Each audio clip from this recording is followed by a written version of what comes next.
आपको ये दास अब सृष्टि रचना सुना रहा है जो परमात्मा ने यहाँ आकर बताई थी। उस परमेश्वर द्वारा बताएगी सृष्टि रचना को ये दास अपने शब्दों में उन्हीं के द्वारा दिए ज्ञान को आपको बता रहा है। कुछ समय के उपरांत इस ज्योति निरंजन जो क्षर पुरुष अंडे से निकला था, परमात्मा की शब्द शक्ति से वो अंडा बना था, उसी का पुत्र कहलाया ज्योति निरंजन। उसके अंदर एक अच्छी सोच उपजी कि हमारे सब भाई 16 के 16 15 अलग अलग द्वीप में रह रहे हैं और हम एक द्वीप में 3 घुसेड़ रखे हैं। तो उसको पता चला भी ये कैसे अलग से शासन मिले। उसको पता चला कि तप से मिलेगा, तप से राज्य मिलता है। ज्योति निरंजन ने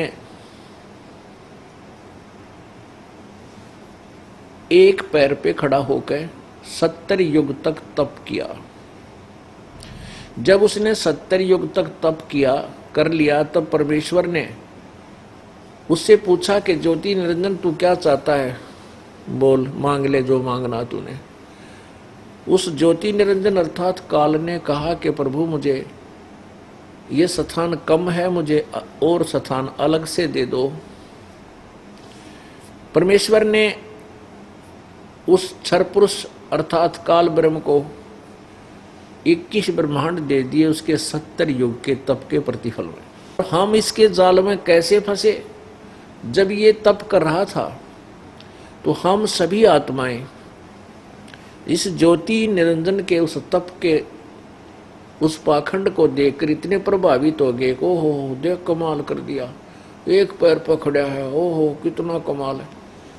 हम उसके जाल में न्यों फंस गए। परमात्मा हमें आकाशवाणी से सावधान करते रहे कि बच्चों तुम इस नादान की नादानी को मत देखो, तुम अपने मस्त रहो। हम ऊपर से तो सावधान हो गए लेकिन अंदर से उसकी तरफ हमने एक विशेष कसक बना ली। उस काल भगवान ने अर्थात ज्योति निरंजन ने 70 युग तप फिर किया। तब परमेश्वर ने पूछा भी और क्या चाहता है? तूने जो मांगे थे 21 ब्रह्मांड मैंने तेरे को दे दिए जो तेरे 70 युग के तप के बदले में थे। जैसे एक साहूकार पिता अपने पुत्र को 21 प्लाट दे दे खाली, कंस्ट्रक्शन ना हो, ऐसे ब्रह्मांड दे दिए। तो ज्योति निरंजन ने कहा कि परमात्मा मैं इसमें इन ब्रह्मांडों में कुछ कंस्ट्रक्शन करना चाहता हूँ, कुछ रचना करना चाहता हूँ, मुझे कुछ सामग्री दे दो। तब परमात्मा ने इसको 5 तत्व और 3 गुण दे दिए और कहा ले बेटा खेल खिलौना। तो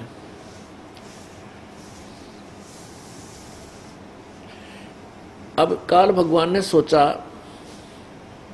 कि मैं इसमें कंस्ट्रक्शन भी कर लूंगा, मटेरियल मिल गया, परंतु मैं अकेला इसमें करूंगा क्या? कभी उस प्लाट में जाऊंगा, कभी मकान बन गया, मान ले प्लाट ब्रह्मांडों में कंस्ट्रक्शन भी कर दी, तो मैं अकेला करूंगा क्या? मेरे साथ कुछ आत्मा भी चाहिए, प्राणी चाहिए मुझे। इसने इस सोच से फिर तप किया। तो प्रभु ने पूछा क्या मांगता है तू, बोल। जो मांगा था तूने मैंने तुझे दे दिया, अब क्यों बार बार हट करता है? तब ज्योति निरंजन ने कहा पिताजी, हे परमपिता, मुझे कुछ आत्मा दे दो, मुझे कुछ प्राणी दे दो, अकेले का दिल नहीं लगता।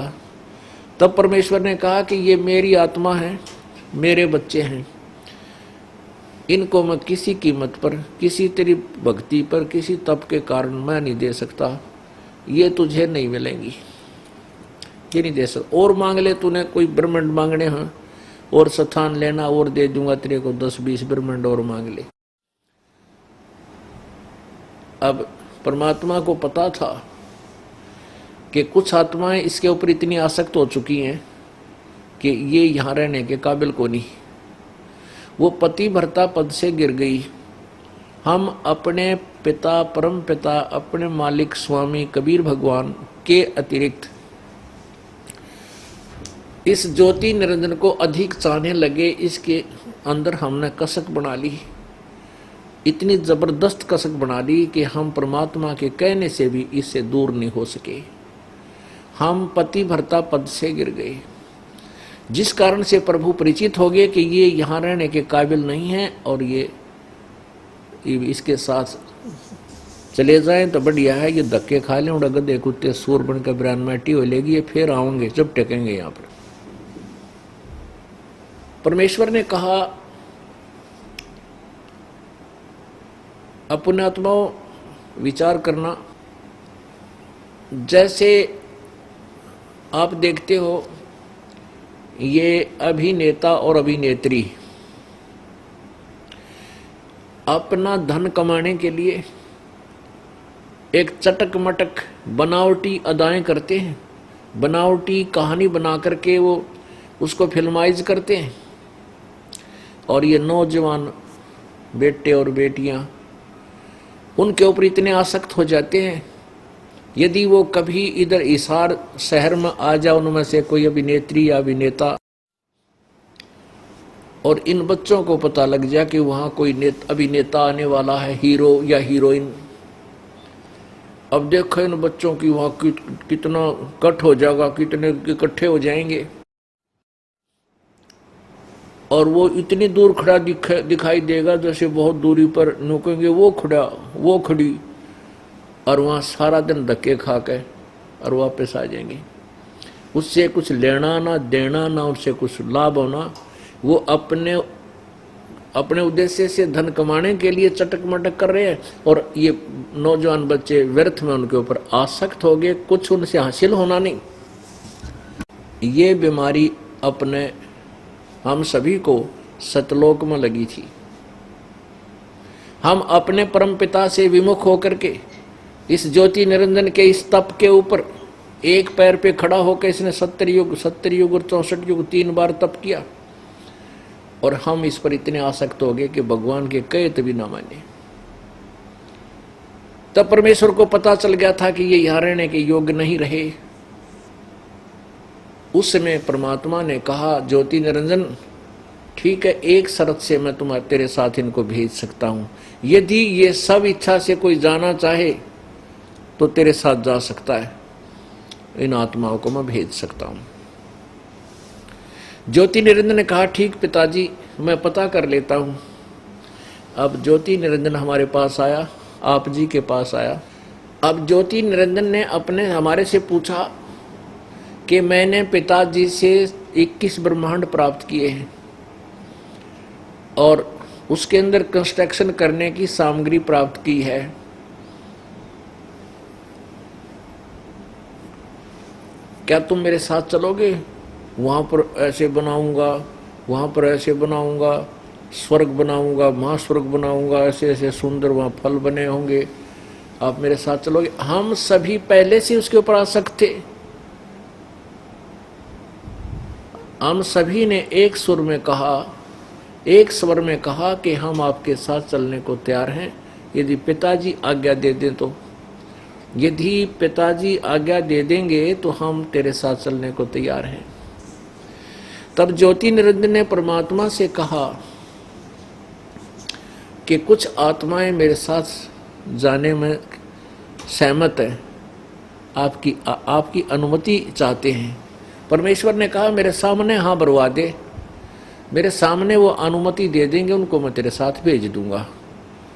तो ज्योति निरंजन और परमात्मा हमारे पास आए।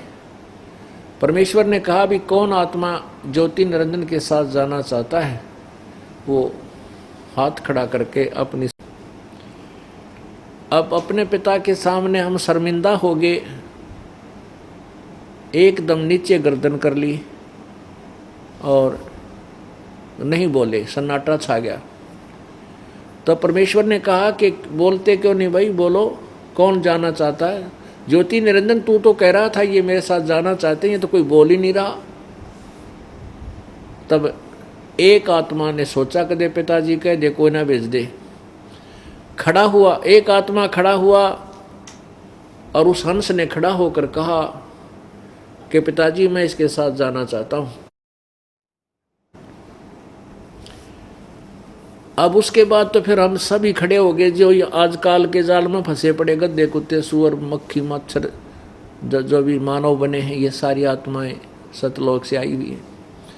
हमने सोचा कहीं ये एकला लूट लूट जा हम पाछे रह जाएं। हम सभी ने सहमति दे दी, खड़े हो गए, देखा। तब परमात्मा ने कहा ठीक है ज्योति निरंजन, जितनी भी आत्माओं ने तेरे साथ जाने की सहमति व्यक्त की है उनको मैंने अनुमति दे दी है, लेकिन इनको मैं अपने हिसाब से भेज दूंगा, ऐसे भेजना ठीक नहीं। आप जाओ। ज्योति निरंजन अपने 21 ब्रह्मांड ये पहले सतलोक में ही थे, वहां भेज दिया कि आप वहां जाओ। उसके बाद परमेश्वर ने क्या किया कि जो सबसे पहले सहमति व्यक्त की थी जिस आत्मा ने, उसका एक लड़की बना दिया अपने वचन से। उसके प्रजनन इंद्रिय नहीं लगाई थी। उस लड़की के शरीर के अंदर परमात्मा ने उन सभी आत्माओं को जो यहाँ आई हुई हैं, सारी की सारी है, चिट्टी, मच्छर, मक्खी, हाथी, घोड़े, जो भी हैं, मनुष्य, इन सभी को सूक्ष्म रूप बना करके बीज रूप में उस लड़की के शरीर में प्रवेश कर दिया और उससे कहा बेटी मैं तुझे वचन शक्ति देता हूँ, अपने इस वचन शक्ति से तू जितने जीव ज्योति निरंजन कहे एक बार वचन से बोल देना, उतने ही उत्पन्न हो जाएंगे। अपने पुत्र सहजदास जो सर्वप्रथम 16 सुतों में से एक है, उनमें से एक सहजदास है, उससे कहा कि जा बेटा तू अपनी बहन को ज्योति निरंजन के पास छोड़िया, और उसके साथ ही स्वयं जाना चाहते थे, इसलिए सभी आत्मा इसके अंदर प्रवेश मैंने कर दी हैं। और ज्योति निरंजन को बता देना कि इस लड़की के अंदर पिताजी ने सभी आत्माएं प्रवेश कर रखी हैं जो तेरे साथ आना चाहती थी, और इसको वचन शक्ति दे दी है, जितने जीव तू कहेगा उत्पन्न कर देगी, वचन से बोलते ही हो जाएंगे।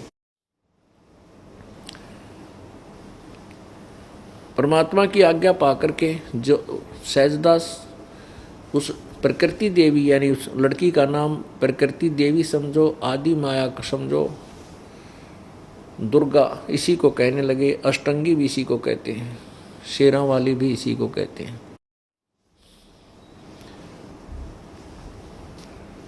इसको लेकर के सहजदास ज्योति निरंजन के पास गया। ज्योति निरंजन को सारी बातों से अवगत करा दिया कि पिताजी ने इस बहन के शरीर में सभी आत्माएं प्रवेश कर दिए, और वचन से ये जितने तो प्राणी कहेगा उत्पन्न कर दिया करेगी। ऐसा कहकर के ज्योति और सहजदास अपने द्वीप में अपने स्थान पर आ गया। अब युवती होने के कारण लड़की का रंग रूप निखरा हुआ था। परमात्मा यही देखना चाहता था ये कितना और गिर सकता है ज्योति निरंजन। तो उस लड़की के रूप को देख करके ज्योति निरंजन के मन में आत्मा में दोष उत्पन्न हुआ। उसने उस लड़की के साथ जबरदस्ती बलात्कार करना चाहा।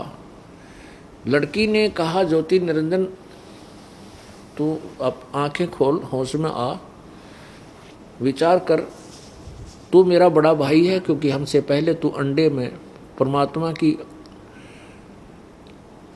वचन शक्ति से उत्पन्न हुआ। उसी परमपिता की वचन शक्ति से मैं उत्पन्न हुई। तू मेरा बड़ा भाई है, मैं तेरी छोटी बहन हूँ। ये मैथुन क्रिया बहन भाई का नहीं बनता, घोर पाप है। मेरे पास पिताजी की दी हुई वचन शक्ति है तो जितने प्राणी कहेगा मैं उत्पन्न कर दूंगी। लेकिन ज्योति निरंजन के अंदर वासना इतनी प्रबल हो चुकी थी, उसने कोई आगा पीछा नहीं देखा, और बार बार लड़की के मना करने पर भी उसने उसके साथ बलात्कार की तरह अपनी चेष्टा की। तो लड़की समझ गई कि ये दुष्ट नहीं मानने वाला। लड़की ने सूक्ष्म रूप बनाया और सूक्ष्म रूप उसके मुख के माध्यम से पेट में पहुंच गई। सूक्ष्म रूप के द्वारा जो उसने बदतमीजी से मुंह खोला हुआ था, वहां से पुकार की परमपिता से कहा है पिताजी मेरी रक्षा करो, मेरे साथ ऐसे ऐसे इस ज्योति निरंजन ने दुष्टता की, मैंने अपनी इज्जत की रक्षा करने के लिए इसके पेट में शरण ली है, मुझे बाहर निकालो, मुझे छुड़वाओ इसके बंध से। अब परमात्मा को पता चल गया, पता तो था मालिक को पहले भी कि अब कर दी उसने लीला शुरू, अब देख इनकी के बिरान मैटी होगी। जब ते मान्य नहीं, अब मैं वचन दे चुका हूँ, अब मैं वापस ऐसे नहीं ले सकता। तो परमात्मा अपने ही पुत्र जोगजीत के रूप में वहाँ प्रकट हुआ और ज्योति निरंजन से कहा कि ज्योति निरंजन सुन ले आज्ञा परमपिता की, आज से तू, तेरा नाम काल होगा, आज से तुझे एक श्राप लग गया है, तूने ये जुल्म किया ऐसे सच्चे लोक में, जो दुष्टता तूने इस बहन के साथ करनी चाहिए, इस लड़की के साथ, तुझे श्राप लग गया है कि 1 लाख मानव शरीरधारी प्राणियों का तू निताहार करा करेगा और 1.25 लाख की उत्पत्ति प्रतिदिन करेगा। और आज से तुम्हें यहाँ से निष्कासित किया जाता है, अपने 21 ब्रह्मांड लेकर के तू यहाँ से निकल जा, आज के बाद यह शक्ल मत दिखाना।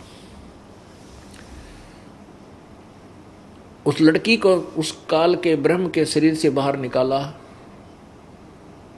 उन दोनों को आदेश दे दिया कि तुम निकल जाओ यहाँ से, क्योंकि तुम दोनों ने ही यहाँ पर बकवाद की है। हमने नालायकी की कि हम अपने परम पिता को छोड़कर इस काल के ऊपर आसक्त हो गए। ये हमारी पहले से गिरावट में नीति है और जिसके कारण हम यहाँ महाकष्ट उठा रहे हैं। तो 21 ब्रह्मांड सहित ज्योति निरंजन और दुर्गा, ये काल और दुर्गा को परमात्मा ने सतलोक से निष्कासित कर दिया। वचन इतना कहते ही कि निकल जाओ यहाँ से, और 16 शंख कोस की दूरी पर जाकर तुम्हारा ये साजबाज रुक जाएगा। इतना कहते ही वो विमान की तरह 21 ब्रह्मांड वहाँ से चल पड़े प्रभु की वचन शक्ति था, और सतलोक से 16 शंख कोस की दूरी पर आकर के 21 ब्रह्मांड अपने आप चक्कर काटने लग गया। अब ज्योति निरंजन ने दुर्गा के साथ फिर वही व्यवहार शुरू किया। दुर्गा ने कहा, ज्योति निरंजन तू आंखें खोल ले, ये बदतमीजी मत कर, मेरे पास पिता की दी हुई शब्द शक्ति है, मैं वचन शक्ति से जितने प्राणी तू कहेगा मैं उत्पन्न कर दूंगी। और दूसरी ये कही कि देखो, पहले तो आप मेरे बड़े भाई, क्योंकि मैं आपकी छोटी बहन हुई, क्योंकि पहले आप अंडे से उत्पन्न हुई, उसके बाद हमारी उत्पत्ति प्रभु ने की। दूसरे मैं तेरे पेट से बाहर आई हूँ, तेरी बेटी होगी, तो ऐसा जुल्म ना कर। लेकिन ज्योति निरंजन ने कहा कि अब 21 ब्रह्मांड का मैं मालिक हूँ और यहाँ मैं किसी से नहीं डरता, और जो चाहूँगा वो करूँगा, तेरी एक नहीं मानूँ। अब उसने तो खलनायक की भूमिका शुरू कर दी। पहले तो वहाँ से ले आया हमारे को, और फिर यहाँ आकर के इसने हमारे साथ वो बिरान माटी, वो दुर्गति हमारी की, ऐसा जुल्म किया कि हम सोच भी नहीं सकते कि ऐसा जुल्म ये काल हमारे साथ कर देगा। अब इसने क्या किया, उस लड़की प्रकृति देवी को प्रजनन इंद्री बनाई अपने नाखूनों से, और उसके साथ विलास करके 3 पुत्र उत्पन्न किए। बड़े का नाम ब्रह्मा, दूसरे का नाम विष्णु, तीसरे का नाम शंकर रखा।